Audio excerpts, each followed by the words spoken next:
அனைவருக்கும் வணக்கம். நம்ம இதில் என்ன பார்க்க போகிறோம்னா, மெட்ராஸ் ஹைகோர்ட்லேருந்து வந்து பார்த்தீங்க அப்படின்னா examiner, junior bailiff, senior bailiff, xerox operator, process ரைட்டர்னு சொல்லி பல்வேறு விதமான பணிகளுக்கு வந்து கால் பண்ணியிருக்காங்க. இது மட்டும் இல்லை, இது 10ஆம் வகுப்பு கல்வி தகுதி கொண்டது. 8ஆம் வகுப்பு கல்வி தகுதி கொண்டதுக்கு ஆஃபீஸ் அசிஸ்டன்ட், காஃபி அசிஸ்டன்ட், அப்புறம் எழுது படிக்க தெரிஞ்ச போதும்னு சொல்லிட்டு வாட்ச்மேன், அதுக்கப்புறம் தூய்மை பணியாளர், இது போன்ற நிறைய விதமான பணிகளுக்கு வந்து கேட்டிருக்காங்க. ஸோ நாம் இந்த வீடியோவில் என்ன பார்க்க போகிறோம்னா, அந்த 10ஆம் வகுப்பு கல்வி தகுதி கொண்ட examiner, junior bailiff, senior bailiff, xerox operator, process writer. So இதுக்கு என்ன படிக்கணும், இதுக்கான விரிவான பாடத்திட்டம், சிலபஸ் என்ன அப்படின்றத இந்த வீடியோவில் நான் பார்க்க போகிறோம். ஸோ கண்டிப்பாக நீங்கள் குரூப் 4 ப்ரிப்பேர் பண்ணுறீங்கன்னா உங்களுக்கு அடுத்த ஒரு சான்ஸ். இப்போ குரூப் 4 எக்ஸாம் எழுதுறீங்க, அதே சிலபஸ், அதே பேட்டர்ன், அதே கல்வி தகுதி. ஸோ அப்படியே அதில் இருக்கக்கூடிய சிலபஸில் ஒரு பாதி சிலபஸ் தான் இருக்குது, ரைட்டா? இது வந்து குரூப் 4ல் நீங்கள் படிக்கிறீங்க அப்படின்னா அதில் ஒரு 50% சிலபஸ் தான் இருக்குது, ரைட்டா? ஸோ அந்த சிலபஸை நீங்கள் அப்படியே குரூப் 4ல் ஏதாவது 1-2 மிஸ் ஆனால் கூட இந்த தேர்வுக்கு நீங்கள் கொஞ்சம் எஃபர்ட் போட்டிங்க அப்படின்னா கண்டிப்பாக வந்து ஈஸியாக வந்து பாஸ் பண்ணி தூக்கி போட்டு போயிடலாம். இது தமிழகம் முழுவதும் இருக்கக்கூடிய கீழமை நீதிமன்றங்களில் 38 டிஸ்ட்ரிக்ட்டுமே வந்து பார்த்தீங்கன்னா கால்ஃபர் பண்ணியிருக்காங்க. கண்டிப்பாக இந்த தேர்வுக்கு வந்து அப்ளை பண்ணி அதுக்கு வந்து ப்ரிப்பேர் பண்ணுங்க, ஓகேங்களா? சரி, ஓகே, டீட்டெயில் சிலபஸ் பார்க்கலாம். ஸோ பாடத்திட்டம் ஃபஸ்ட்டு பொறுத்த வரைக்கும் பார்த்தீங்கன்னா தமிழ் தகுதி தேர்வுக்கு 10ஆம் வகுப்பு தரம் தான், ரைட்டா? இப்போ குரூப் 4னா நீங்கள் நியூ புக்கு, ஓல்டு புக்கெலாம் படிப்பீங்க. ஆனால் வந்து மெட்ராஸ் ஹைகோர்ட் எக்ஸாமை பொறுத்த வரைக்கும் நியூ புக்கு 6ஆம் வகுப்புலேருந்து 10ஆம் வகுப்பு வரைக்கும் படித்தா போதும். இப்போ ரீசெண்டாக நடந்த எக்ஸாம்லாம் பார்த்தீங்கன்னா ரொம்ப ஈஸியாக கேட்டிருந்தாங்க தமிழ். நீங்கள் வீடியோ பார்த்து, இது நம்ம வினஸ் கிளாஸோட புதிய யூடியூப் சேனலில் வீடியோ போட்டிருப்பேன். இந்த சேனலில் வீடியோ இருக்கும். சாட்டர்டே சண்டேல எக்ஸாம் நடந்தது. அதில் தமிழ் தகுதி தேர்வில் எந்த மாதிரி கேள்விகள் கேட்டிருக்காங்க நீங்களே செக் பண்ணி பாருங்கள். அது டிகிரி ஸ்டாண்டர்டுக்கே பார்த்தீங்கன்னா வெறும் புக் பேக் கொஸ்டினாக வந்து கேட்டுட்ருக்காங்க, ரைட்டா? ஸோ அந்தளவுக்கு வந்து தமிழ் ரொம்ப ஈஸியாக தான் கேட்பாங்க. புது புக்கில் புக் பேக் கொஸ்டின், நூல்வெளி, இந்த மாதிரி கொஞ்சம் இலக்கணம், இந்த மாதிரி படித்தாலே ஈஸியாக வந்து ஸ்கோர் பண்ணிட்டு போயிடலாம். 50-50 கூட நீங்கள் எடுத்துடலாம், ரைட்டா? ஸோ தமிழ் வந்து 10ஆம் வகுப்பு தரத்தில் வந்து கொஸ்டின் கேட்பாங்க. அடுத்து வந்து பொதுறிவு மற்றும் திறனறிவு, மனக்கணக்கு, நுண்ணறிவுன்னு கொடுத்துருக்காங்க. அதாவது ஜிகே, அதுக்கப்புறம் மேக்ஸ், ஆப்டிடியூட், மென்டல் எபிலிட்டின்றதான் இவங்க சொல்லியிருக்காங்க. ஸோ ஜிகே கூட பார்த்தீங்கன்னா யூனிட் 8, 9 அது இதுன்னு நிறைய யூனிட்லாம் கிடையாது. ஜஸ்ட் ஒரு 4 யூனிட் தான் கொடுத்துருக்காங்க. அதை மட்டும் ப்ரிப்பேர் பண்ணால் போதுமானது, ரைட்டா? ஸோ அதுவும் வந்து 10ஆம் வகுப்பு தரத்தில் தான் வந்து கேப் பண்ணுறாங்க. கொஷின் பேட்டர்ன் மட்டும் வேறு, ரைட்டா? எப்படின்னா உங்களுக்கு வந்து மொத்த கேள்விகள் வந்து 200 இருக்காது, 170 தான் இருக்கும், ரைட்டா? இதுதான் டோட்டல் நம்பர் ஆஃப் கொஷின் வந்து 170 தான் நீங்கள் வந்து எக்ஸாம் எழுத போகிறீங்க, ரைட்டா? 170க்கு வந்து எக்ஸாம் எழுத போகிறீங்க. 30 கொஷின் வந்து பார்த்தீங்கன்னா உங்களுக்கு வந்து ஓரல் டெஸ்ட் இருக்கும், அதாவது இன்டர்வியூ இருக்கும். ப்ராக்டிக்கல் எதுவும் கிடையாதுப்பா. ஸோ ரிட்டன் எக்ஸாம் பாஸ் பண்ணால் நேராக வந்து சர்டிஃபிகேட் வெரிஃபிகேஷன், ஓரல் டெஸ்ட் தான் இருக்கும். ஸோ டோட்டலாக ஃபைனல் கட் ஆஃப் பண்ணுறது 200 கொடுப்பாங்க. இப்போதைக்கு ரிட்டன் எக்ஸாம் பாஸ் பண்ணாலே ஈஸியாக வந்து ஓரல் டெஸ்ட்டு பாஸ் பண்ணிடலாம். ஸோ ஓரல் டெஸ்ட்டில் பெரும்பாலும் வந்து ஒரு பெருசாக ஒன்றும் கேள்வி கேட்க மாட்டாங்க. எந்த ஊர், என்ன படிச்சிங்க, எப்படி என்ன, ஸோ இந்த மாதிரி சிம்பிளாக தான் கேட்பாங்க. ஸோ அதனால் ஓரல் டெஸ்ட்டை பற்றி நீங்கள் உறுதி பண்ணிக்கணும்னா ரிட்டன் எக்ஸாம் பாஸ் பண்ணாலே உங்களுக்கு ஜாப் வந்து உறுதி அப்படின்றத நீங்கள் தெரிஞ்சுக்கோங்க. 170 கொஷின் தான் நீங்கள் டோட்டலாக எழுத போகிறீங்க. பொது தமிழில் 50 கொஷின் கேட்பாங்க, ரைட்டா? இது வந்து தமிழ் தகுதி தேர்வுக்கும் உண்டு, கட் ஆஃபுக்கும் உண்டு. இப்போ சாட்டர்டே சண்டே எழுதுறவங்களாம் பார்த்தீங்கன்னா தமிழ் வந்து கட் ஆஃப் எடுத்துக்க மாட்டாங்க. ஆனால் இந்த தேர்வில் தமிழ் வந்து கட் ஆஃப் எடுத்துப்பாங்க, ரைட்டா? ஸோ 50 கொஷின் வந்து ரொம்ப ரொம்ப இம்பார்ட்டன்ட், ரொம்ப ஈஸியாக தான் கேட்பாங்க. பயப்பட வேண்டிய அவசியம் இல்லை. குறைந்தபட்சம் 20 கொஷினாவது நீங்கள் சரியாக அட்டன் பண்ணணும். அப்போ தான் தமிழ் தகுதி தேர்வு பாஸ் பண்ண மாதிரி. அதுக்கப்புறம் மேலே எடுக்கிறது வந்து உங்களுக்கு கட் ஆஃப் வந்துடும், ரைட்டா? பொதுறிவு வந்து 120 கொஷின் கேட்பாங்க. 120 கொஷின் வந்து ஜிகேல கேட்பாங்க. நீங்கள் வந்து பார்த்தீங்கன்னா உங்களுக்கு 100 கொஷின் தான் வந்து டிஎன்பிசி குரூப் 4ல் வந்து கேட்பாங்க, இல்லையா? ஸோ இங்கே வந்து பார்த்தீங்கன்னா 20 கொஷின் வந்து எக்ஸ்ட்ரா வருது. 120 கொஷின் வந்து ஜிஎஸ்சில் வருது. யூனிட் ரொம்ப ரொம்ப கம்மி தான், ரைட்டா? இந்த 120 கொஷின் எந்த மாதிரி பேட்டர்னில் கேட்பாங்க அப்படின்னு நம்மளால சொல்ல முடியாது. பட் இருந்தாலும் அவங்க என்ன யூனிட் கொடுத்துருக்காங்களோ அந்த யூனிட் எல்லாமே நம்ம வந்து ஓரளவுக்கு ஈக்குவலாக வந்து படிச்சுக்கிறது பெட்டர். இப்போ லாஸ்ட்டாக பார்த்தீங்கன்னா மேக்ஸ் ரொம்ப இம்பார்ட்டன்ட் கொடுத்து கொஷின் ஃபுல்லாகவே மேக்ஸாக வந்து கேட்டாங்க. அதே மாதிரி கேட்பாங்கன்னு சொல்ல முடியாது. பட் இருந்தாலும் என்னங்கன்னா மெட்ராஸ் ஹைகோர்ட் எக்ஸாம் பொறுத்த வரைக்கும் சயின்ஸு, மேக்ஸ் இதெல்லாம் ரொம்ப ரொம்ப இம்பார்ட்டன்ட். அதில் வந்து கொஞ்சம் ஃபோக்கஸ் பண்ணி கேட்பாங்க, ரைட்டா? சரி, பொதுறிவு வந்து 120 கொஷின் ஆச்சு. இப்போ இந்த பொதுறிவுக்கு என்னென்ன யூனிட் கொடுத்துருக்காங்க அப்படின்றத நான் சொல்கிறேன். இந்த பொதுறிவுலையுமே நீங்கள் குறைந்தபட்சம் வந்து 48 மார்க் வந்து நீங்கள் எடுக்கணும், ரைட்டா? ஒரு கொஷின் 1 மார்க் தான்.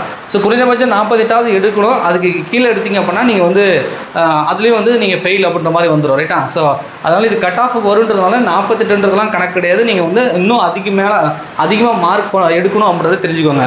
ஸோ குரூப் 4க்கு நீங்கள் என்ன படிக்கிறீங்களோ அதே சிலபஸ் தான் நான் கொடுத்துருப்பேன். பொது தமிழில் 6ஆம் வகுப்புலேருந்து 10ஆம் வகுப்பு வரைக்கும் தமிழ்நாடு அரசு பாடத்திட்டம், ரைட்டா?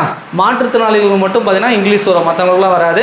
ஸோ கொஷினை பொறுத்த வரைக்கும் தேர்வு வினாத்தில் வந்து தமிழ் மற்றும் ஆங்கிலத்தில் இருக்கும். ஸோ பொதுறிவு கொஷினை பொறுத்த வரைக்கும், ஜிகே கொஷினை பொறுத்த வரைக்கும் தமிழ் அண்ட் இங்கிலீஷில் வந்து கொடுப்பாங்க, ரைட்டா? பார்ட் பி இந்த பொதுறிவுன்னு சொன்னாங்க இல்லையா? ஸோ அதில் என்னென்ன யூனிட் கொடுத்துருக்காங்கன்னு பார்த்தீங்க அப்படின்னா கரண்ட் அஃபேர்ஸ். ஸோ இவங்க எல்லாத்துக்குமே வந்து மெயினாக ஃபோக்கஸ் பண்ணுறது ஸ்டாட்டிஸ்டிக்ஸ், ஜிகே மாதிரி வந்து பொதுவாக காமனாக கேட்பாங்க. ஸோ அதனால் கரண்ட் அஃபேர்ஸ் கொஷின் இருக்குது, கரண்ட் அஃபேர்ஸ் இருக்குது, சயின்ஸ் இருக்குது, ஹிஸ்ட்ரி இருக்குது, ஐஎன்எம் இருக்குது, பாலிட்டி இருக்குது. அப்படியே குரூப் 4 இருக்கதா இருக்குது, ஆனால் பாதி தான் இருக்குது, ரைட்டா? எக்கனாமிக்ஸு இல்லை, ஜாகிரபி இல்லை, யூனிட் 8 இல்லை, யூனிட் 9 இல்லை, 4 யூனிட் காணும். ஸோ அப்போ மீதி தான் இருக்குது, ரைட்டா? ஸோ அப்போ வந்து குரூப் 4ல் பாதி எஃபோர்ட் போட்டாலே பாஸ் பண்ணிடலாம். நான் தான் சொன்னேன், குரூப் 4 படிக்கிறவங்க இந்த எக்ஸாமுக்கு அப்ளை கண்டிப்பாக பண்ணுங்கள், படிங்க. அதுக்கு போடுற எஃபோர்ட்டை விட பாதி போட்டாலே இது வந்து ஈஸியாக வந்து பாஸ் பண்ணிடலாம். ஸோ இந்த யூனிட் மட்டும் நீங்கள் படித்தா போதும். அடுத்து வந்து ஆப்டிடியூட் அண்ட் மென்டல் அபிலிட்டி கொடுத்துருக்காங்க. இது மேக்ஸ் தான், ரைட்டா? ஸோ ரீசனிங்கும் வந்து கேட்பாங்க கொஞ்சம், ரைட்டா? நம்ம டிஎன்பிசி கூட கடைசியாக கொடுத்துருப்பாங்களா, பகடை கணக்கு, விடுபட்ட நம்பர்ஸு, புதிர் கணக்குகள், வயது கணக்குகள், இதெல்லாம் கேட்குறாங்க இல்லையா, அந்த மாதிரி வந்து கேட்பாங்க, ரைட்டா? ஸோ இது வந்து 10ஆம் வகுப்பு இந்த எல்லாமே வந்து 10ஆம் வகுப்பு தரத்தில் வந்து கேட்பாங்க. ஸோ இதுக்கு வந்து என்ன படிக்கணும்னா, குரூப் 4ஓட சிலபஸ் என்ன டீட்டெயில் சிலபஸ் கொடுத்துருக்காங்களோ அதை பேஸ் பண்ணி நீங்கள் படித்தா போதும். ஆனால் 10ஆம் வகுப்பு தரத்தில் மட்டும் நீங்கள் படிக்கணும், ரைட்டா? ஸோ தமிழை பொறுத்த வரைக்கும் இப்படி தான் இருக்கும். இலக்கணம், இலக்கியம், தமிழர்களும் தமிழ் தோன்றும். நீங்கள் வந்து சிலபஸ் வைஸாக படிக்க வேண்டிய அவசியமே கிடையாது. நியூ புக்கு கண்ணை மூடிட்டு 6ஆம் வகுப்புலேருந்து 10ஆம் வகுப்பு வரைக்கும் படிச்சிருங்க, ரைட்டா? எடுத்தோடனே புக் பை கொஸ்டின்லாம் படிச்சிருங்க, நூல்வழி படிச்சிருங்க, இலக்கணம் படிச்சிருங்க. அதை படித்தாலே ஓரளவுக்கு பாஸ் பண்ணிடுவீங்க. அதுக்கு மேலே வந்து மற்றதெல்லாம் படிச்சிக்கலாம். ரொம்ப ஈஸியாக தான் இருக்கும். ஸோ சிலபஸை பார்த்து பயப்பட வேண்டியதில்லை. ஸோ சிலபஸ் வந்து நம்ம குரூப் 4 சிலபஸ் என்னவோ அதை அப்படியே வந்து நான் கொடுத்துருக்கேன். தமிழர்களையும் தமிழ் தோண்டும் இந்த மாதிரி தான் இருக்கும், ரைட்டா? ஏற்கனவே நீங்கள் குரூப் 4 படிச்சிருப்பீங்கன்றதால உங்களுக்கு அப்படியே சிலபஸ் வந்து அட்டாச் பண்ணியிருக்கேன். ஸோ அடுத்து ஜிகே என்ன இருக்குன்னு பார்க்கலாம். ஸோ ஜிகே பொறுத்த வரைக்கும் பார்த்தீங்கன்னா கரண்ட் அஃபேர்ஸ்னு சொன்னாலே உங்களுக்கு தெரியும். அண்மை கால நிகழ்வுகளோட தொகுப்பு தான். தேசிய சின்னங்கள், மாநிலங்கள் குறித்த விவரங்கள், செய்திகள் இடம்பெற்ற சிறந்த ஆளுமைக்கான இடங்களும், விளையாட்டு செய்திகள், நூல் ஆசிரியர்கள், ஸோ அப்புறம் கவர்மெண்ட் அரசு சார்ந்த திட்டங்கள், தமிழ்நாடு மற்றும் இந்தியாவோட அரசியல் கட்சிகள், ஸோ இந்த மாதிரி தான் வந்து கேட்பாங்க. அறிவியல் தொழில்நுட்பம் இந்த மாதிரி வந்து இருக்கும். பொருளாதார இஷ்யூவும் வந்து கேட்பாங்க. ஸோ இது எல்லாமே கரண்ட் அஃபேர்ஸ். ஸோ வந்து நீங்கள் கரண்ட் அஃபேர்ஸ் பற்றி நீங்கள் ஒரி பண்ணிக்க வேண்டாம். நம்ம வின்னர்ஸ் கிளாஸ் அகாடமியோட டெஸ்ட் பேஸில் ஜாயின் பண்ணிங்க அப்படின்னா ஸோ உங்களுக்கு கரண்ட் அஃபேர்ஸ்க்கான ஸ்டடி மெட்டீரியல் நாங்கள் வந்து கொடுத்துருவோம். நம்ம வின்னர்ஸ் கிளாஸ் அகாடமி இந்த யூடியூப் சேனலில் பார்த்தீங்கன்னா கரண்ட் அஃபேர்ஸ் 2024 சொல்லி தனியாக ஒரு பிளேலிஸ்ட்டும் அந்த பிளேலிஸ்ட் வந்து செக் பண்ணி பாருங்கள். ஸோ இந்த எக்ஸாமுக்கான டெஸ்ட் பேட்ச் வந்து இன்னும் அனௌன்ஸ் பண்ணலை, விரைவில் வந்து அனௌன்ஸ் பண்ணுவோம். ஷெடியூல்லாம் போட்டாச்சு. மற்ற இன்னும் கொஞ்சம் சைடு ஒர்க்லாம் இருக்குது, அதெல்லாம் முடிச்சுட்டு வந்து உங்களுக்கு நான் சொல்கிறேன், ஓகேவா? ஸோ அடுத்தது சயின்ஸை பொறுத்த வரைக்கும் நீங்கள் 6ஆம் வகுப்புலேருந்து 10ஆம் வகுப்பு வரைக்கும் படித்தா போதும், ரைட்டா? 6th to 10th வரைக்கும் வந்து நீங்கள் படித்தா போதும். நான் இந்த குரூப் 4 சிலபஸ் அப்படியே கொடுத்துருக்கேன். நீங்கள் சிலபஸ் வைஸ் படித்தாலும் ஓகே, நீங்கள் கிளாஸ் வைஸ் படித்தாலும் ஓகே. கிளாஸ் வைஸ் படிச்சிங்க அப்படின்னா கொஞ்சம் ஹெவியாக இருக்கிற மாதிரி தோணும். ஸோ அதனால் நீங்கள் குரூப் 4 சிலபஸில் எப்படி டாபிக் கொடுத்துருங்களோ அந்த மாதிரி டாபிக் வைஸாக எடுத்துகிட்டு அது எந்தெந்த பாடங்கள் இம்பார்ட்டன்ட் லெசன் என்னவோ அந்த இம்பார்ட்டன்ட் லெசன் மட்டும் நீங்கள் படித்தா போதுமானது. 6 to 10 மட்டும் படித்தா போதும். அதுக்கு மேலே நீங்கள் சயின்ஸில் +1 +2 வந்து டச் பண்ணவே வேண்டாம். சயின்ஸ் புக்கு நீங்கள் +1 +2 பக்கமே போக வேணாம், 10 வரைக்கும் படித்தா போதும், ரைட்டா? ஸோ அடுத்தது வந்து பார்த்தீங்க அப்படின்னா வரலாறு. ஸோ ஹிஸ்ட்ரி பொறுத்த வரைக்கும் உங்களுக்கு வந்து 6 to 10 வரைக்கும் கேட்பாங்க. கண்டிப்பாக 6 to 10 வரைக்கும் கூடிய ஹிஸ்ட்ரி வந்து படித்தா போதும். +1 +2 ஹிஸ்ட்ரி தேவையில்லை. +1 +2 ஹிஸ்ட்ரி வந்து தேவை கிடையாது. நீங்கள் 6 to 10 புதிய புத்தகத்தில் இருக்கக்கூடிய ஹிஸ்ட்ரி பக்கத்தில் படித்தா போதும். ஹிஸ்ட்ரின்னு நீங்கள் அப்படியே படிச்சிங்கனாலே ஐஎன்எம்மும் கவர் ஆகிடும், ரைட்டா? இருந்தாலும் கூட நீங்கள் குரூப் 4 படிச்சிருப்பீங்க, அதோட கண்டினியூஷன் இருக்குன்னு சொல்லி நம்ம வந்து சிந்துவெளி நாகரிகம், குப்தர்கள், டில்லி சுல்தான்கள், முகலாயர்கள், மராத்திரிகள், தென்னிந்திய வரலாறு, ஸோ இந்த மாதிரி விஷயங்கள் படித்தா போதும். இப்போ ரீசெண்டாக நடந்த எக்ஸாமில் சிந்துவெளி மக்கள் வந்து முதலில் கண்டறிந்த உலோகம் என்ன அப்படின்னு சொல்லி வந்து கேட்டிருந்தாங்க, ரைட்டா? அதுக்கு வெள்ளி நம்ம போட்டு வச்சுருக்காங்க. ஸோ அந்த மாதிரி வந்து கேட்பாங்க. சிந்துவெளியை பற்றி கேட்டிருக்காங்க. அதே மாதிரி இந்த மன்னர்களை பற்றியும் ஒரு சில கொஷின் வந்திருக்கு. கடைசி அரசு யாருன்னு சொல்லி ஒன்று கேட்டிருந்தாங்க நினைக்கிறேன். ஸோ அதனால் வந்து 6 to 10 வரைக்கும் படிச்சுக்கோங்க. 6 to 10 ஹிஸ்ட்ரியை பொறுத்த வரைக்கும் 6 to 10 படிச்சுக்கோங்க. 10th பார்த்தீங்கன்னா உங்களுக்கு அடுத்தது இந்திய தேசிய இயக்கம் வந்து கொடுத்துருப்பாங்க, ரைட்டா? இந்திய தேசிய இயக்கம் கொடுத்துருப்பாங்க. ஆனால் வந்து நீங்கள் சயின்ஸும் ஹிஸ்ட்ரியும் 6 to 10 படித்தா போதும். ஆனால் இந்திய தேசிய இயக்கம் மட்டும் என்னுடைய தனிப்பட்ட கருத்து என்ன, நீங்கள் எப்படி வேணால் படிச்சுக்கோங்க. பட் என்னுடைய தனிப்பட்ட கருத்து நான் சொல்லிடுறேன். என்னென்னா இந்திய தேசிய இயக்கத்தை பொறுத்த வரைக்கும் பார்த்தீங்கன்னா 6 to 10 படித்தா போதாது. ஏன்னா கண்டென்ட் ரொம்ப கம்மியாக இருக்குது. இந்திய தேசிய இயக்கம் 6 to 10 போதாது. ஸோ அதனால் 6 to 12 12ஆம் வகுப்பில், அதாவது 12ஆம் வகுப்பில் மட்டும் ஒரு 4 லெசன் 5 லெசனாக கொடுத்துருப்பாங்க. நீங்கள் குரூப் 4 படிங்கன்னா கண்டிப்பாக உங்களுக்கு தெரிஞ்சிருக்கும். இந்திய தேசிய இயக்கத்துக்கு +2ல் வந்து கொஞ்சம் கொடுத்துருப்பாங்க, ஒரு 4-5 லெசன் இருக்கும். ஸோ அதனால் 10th முடிச்சுட்டு ஸோ அதுக்கப்புறம் +2ல் இருக்கக்கூடிய அந்த ஒரு 4 லெசனை சேர்த்து படிச்சுக்கோங்க. ஒன்றும் தப்பு ஒன்றும் கிடையாது. நீங்கள் குரூப் 4 படிச்சிருப்பீங்க. சப்போஸ் நான் குரூப் 4லாம் படிக்கல சார், இந்த மெட்ராஸ் ஹைகோர்ட் தான் படிக்கிறேன் அப்படின்னா கூட நீங்கள் இந்திய தேசிய இயக்கத்துக்கு முழுமையாக படிக்கணும் அப்படின்னா +2ல் ஒரு 4-5 லெசன் இருக்குது, அதுவும் சேர்த்து படிச்சுக்கோங்க இந்த யூனிட்டுக்கு, ஓகேவா? சரி, அடுத்தது என்ன யூனிட் சார் இருக்குது அப்படின்னு பார்த்தீங்கன்னா, ஸோ இதில் முக்கியமான தரவுகள் கண்டிப்பாக படிக்கணும். நீங்கள் முத்துலட்சுமி ரெட்டி அம்மையார் வந்து டிரைவருக்கும் கேட்டாங்க, டிகிரி லெவல்லையும் கேட்டாங்க. அதே கொஸ்டின் கேட்டாங்க. அது சொல்லப்போனால் அதே கொஸ்டினை ரிப்பீட்டடாக வந்து கேட்டாங்க, ரைட்டா? ஸோ அது மாதிரி கேட்பாங்க. சுபாஷ் சந்திர போஸ் அந்த கட்சி அவர் தொடங்கின கட்சியை பற்றி கேட்டாங்க. முத்துலு சிம்ரன் டிஆர்எம்ஐ பற்றி கேட்டாங்க. அது நேரம் மகாத்மா காந்திகளை பற்றி கேட்டாங்க. பெரியாரை பற்றி கேட்டாங்க. ஸோ எல்லாமே இந்த முக்கியமான தலைவர்கள்லாம் இருப்பாங்க. கண்டிப்பாக இது வந்து ரொம்ப ரொம்ப இம்பார்ட்டன்ட். நம்ம டெஸ்ட் பேஸ் ஜாயின் பண்ணிங்கன்னா அப்படியே குரூப் 4க்கு எடுத்தேன் நோட்ஸ் வந்து பக்காவாக உங்களுக்கு சிலபஸ் கவர் ஆகிற மாதிரி இருக்குது. நோட்ஸ் வந்து நான் ஃப்ரீயாகவே கொடுத்துருவேன். நீங்கள் டெவலப் பண்ணி அதை மட்டும் ரெஃபர் பண்ணால் கூட போதும். ஸோ இது அதை மட்டும் ஞாபகம் வச்சுக்கோங்க. இந்திய தேசிய இயக்கத்துக்கு மட்டும் +2ல் ஒரு 4-5 லெசன் படிக்கணும். இந்திய அரசியலமைப்பு. ஸோ இது வந்து சாய்ஸ், உங்களோட சாய்ஸ். என்னை பொறுத்த வரைக்கும் பார்த்தீங்கன்னா குரூப் 4 படிக்கிறவங்க +1 +2லையும் கொஞ்சம் வந்து பாலிட்டி வந்து படிச்சிருப்பாங்க. ரைட்டா? ஸோ குரூப் 4 சிலபஸுக்கு என்ன படிச்சிங்களோ அப்படியே தான் நான் கொடுத்துருக்கேன். காப்பி பேஸ்ட் தான் பண்ணியிருக்கேன், வேறு எந்த ஆல்டரும் பண்ணலை. ஸோ எப்படி ஐஎன்எம்க்கு வந்து நீங்கள் +1 +2 கொஞ்சம் +2 கொஞ்சம் ரெஃபர் பண்ணீங்களோ அதே மாதிரி இந்திய அரசியலமைப்பும் நீங்கள் வந்து கொஞ்சம் வந்து +1 +2 வந்து கொஞ்சம் வந்து ரெஃபர் பண்ணுற மாதிரி பார்த்துக்கோங்க. ஃபஸ்ட்டு 6ஆம் வகுப்புலேருந்து 10ஆம் வகுப்பு வரைக்கும் தரவாக படிச்சிருங்க. அதுக்கு மேலே உங்களுக்கு டைம் இருக்கும் பட்சத்தில் நீங்கள் என்ன பண்ணுறீங்க, சில முக்கியமான லெசன் மட்டும் பாலிட்டிக்கு வந்து நீங்கள் +1 +2ல் கொஞ்சம் ரெஃபர் பண்ணிக்கோங்க. அது எந்தெந்த பாடங்கள் படிக்கணும் அப்படின்றத நான் பின்னாடி சொல்கிறேன். ரைட்டா? ஸோ இப்போதைக்கு நீங்கள் என்ன தெரிஞ்சுக்கிறீங்கன்னா சயின்ஸு, ஹிஸ்ட்ரி இந்த 2 யூனிட்டுக்கு 6 to 10 மட்டும் படித்தா போதும். +1 +2 பக்கமே போக வேணாம். ஐஎன்எம் அதாவது இந்திய தேசியக்கும் பாலிட்டி இதுக்கு மட்டும் கொஞ்சம் வந்து +1 +2 பக்கம் அந்த புக்கை வந்து கொஞ்சம் தொடணும்.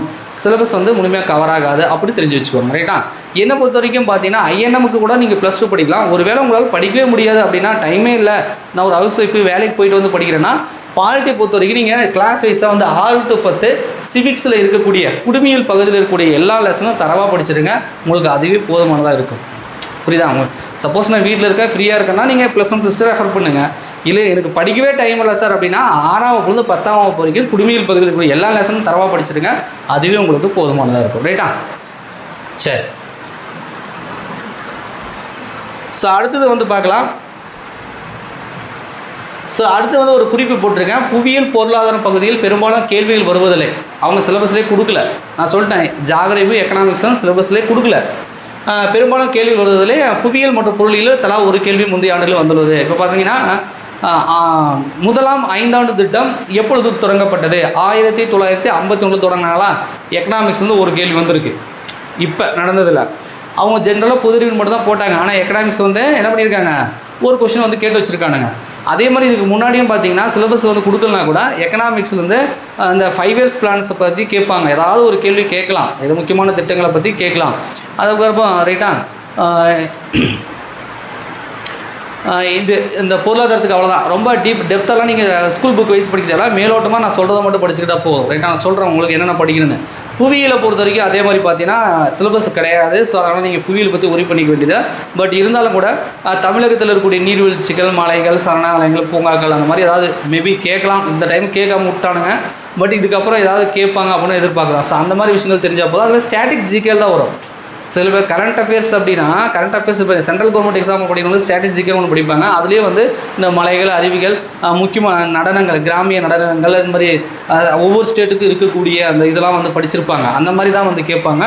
ஸோ அதனால் நீங்கள் வந்து புவியியலை பற்றி ஒரி பண்ணி வைக்க வேண்டியதில்லை. சும்மா பேசிக்காக தெரிஞ்சால் போதும். நான் சொன்ன மாதிரி தமிழ்நாட்டோட முக்கியமான இடங்கள் மட்டும் தெரிஞ்சால் போதும். அந்த அளவுக்கு தான். இது வந்து கடைசியாக படிச்சுக்கணும். கடைசி ஒரு வாரம் 10 நாள் எக்ஸாமுக்கு முன்னாடி வந்து ஜஸ்ட் வந்து ஓரலாக பார்த்துட்டு போனால் போதும். அப்படியே வந்து கேட்டாங்கன்னா ஒரு கொஷின் 2 கொஷின் கேட்டாங்கன்னா அட்டன் பண்ணிட்டு வந்துடலாம். இது உங்கள் ஃபஸ்ட்டே வந்து எஃபர்ட் போட்டு படிக்க வேண்டியது கிடையாது. உங்கள் சிலபஸ்லையும் கிடையாது. ஒரு கொஷின் 2 கொஷின் வரும். ரைட்டா? அது மட்டும் பார்த்துக்கோங்க. அடுத்து வந்து யூனிட் 6 பொறுத்த வரைக்கும் பார்த்தீங்கன்னா மேக்ஸ். ஸோ இந்த டைம் பார்த்தீங்கன்னா டிகிரி எலிஜிபிள் தான். ஆனால் மேக்ஸை கேட்டாங்க கொஷின் ஃபுல்லாக வெறும் மேக்ஸாக தான் இருக்குது. அவங்க கேட்ட கேள்வியில் முக்கால்வாசி மேக்ஸாக கேட்டாங்க. ஸோ மேக்ஸ் வந்து இம்பார்ட்டன்ட். பட் அவங்களுக்கான கல்வி தகுதி என்பது டிகிரி, உங்களுக்கான கல்வி தகுதி என்பது 10வது. அப்போ அந்த 10வதுக்கு ஏற்ற மாதிரி தான் கேட்பாங்க. அந்தளவுக்கு கேட்பாங்கன்னு எதிர்பார்க்க முடியாது.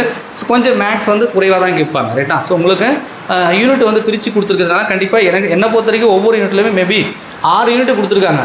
6 யூனிட் கொடுத்துருக்காங்க. ஸோ 6 2 12 120 கொஷின் கரெக்டாக இருக்கா? ஒரு யூனிட்டுக்கு குறைந்தபட்சம் 20 வினாக்கள் வரும். மேக்ஸில் 20 வரலாம் சொல்ல முடியாது. அவங்க 30 கூட கேட்கறதுக்கு வாய்ப்பு இருக்குது, 40 கூட கேட்கறதுக்கு வாய்ப்பு இருக்குது. பட் டாபிக் இதுதான். சிம்பிளிகேஷனு, எல்சிஎம், ஹெச்சிஎஃப், பர்சன்டேஜ் கணக்கு, விகிதம், விகிதாச்சாரம், தனி வட்டி, கூட்டு வட்டி, பரப்பளவு, கொள்ளளவு, டைம் அண்ட் ஒர்க்கு, நம்பரு, சராசரி, லாப நட்டம், ப்ராபபிலிட்டி, ஸ்டாட்டிஸ்டிக்ஸு, அளவீடுகள். ஸோ இந்த மாதிரி இருக்கக்கூடிய பகுதிகள் பள்ளி பாட புத்தகம் ப்ளஸ் வந்து நீங்கள் என்ன படிக்கணும், டிஎன்பிசியோட ப்ரீவியஸ் இயர் கொஸ்டின் படிங்க. அதே மாதிரி மெட்ராஸ் ஹைகோர்ட்டில் இதுக்கு முன்னாடி கேட்ட ப்ரீவியஸ் இயர் கொஸ்டின் வந்து ரெஃபர் பண்ணுங்கள். ரைட்டா? அந்த மேக்ஸை வந்து இந்த மேக்ஸுக்கு படிச்சுக்கோங்க. அடுத்தது ரீசனிங் கொஞ்சம் கேட்பாங்க.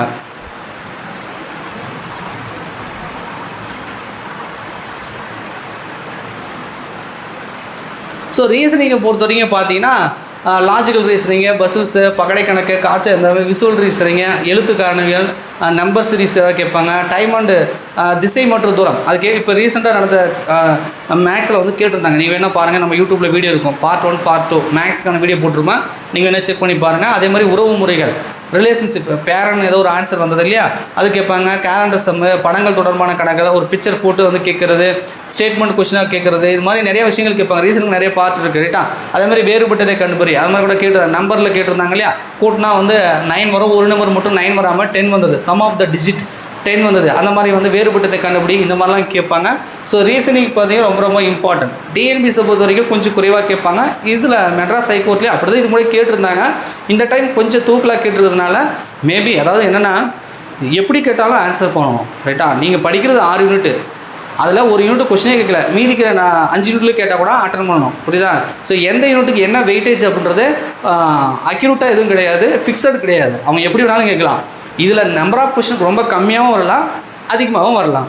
கம்மியாக வந்தாலும் அட்டன் பண்ணணும், அதிகமாக கேட்டாலும் அட்டன் பண்ணணும். ஸோ எப்படி வந்தாலும் நம்ம என்ன பண்ணணும், அதில் முழு மார்க் எடுக்கிறதுக்கு நம்ம வந்து பார்க்கணும். ஸோ டைம் மட்டும் பத்தாது. என்னென்னா நீங்கள் மேக்ஸ் நிறைய கொஸ்டின் கேட்டாங்கன்னா ஒர்க் அவுட் பண்ணி போகிறதுல கொஞ்சம் வந்து உங்களுக்கு டைம் பேலன்ஸ் வந்து பண்ண முடியாது.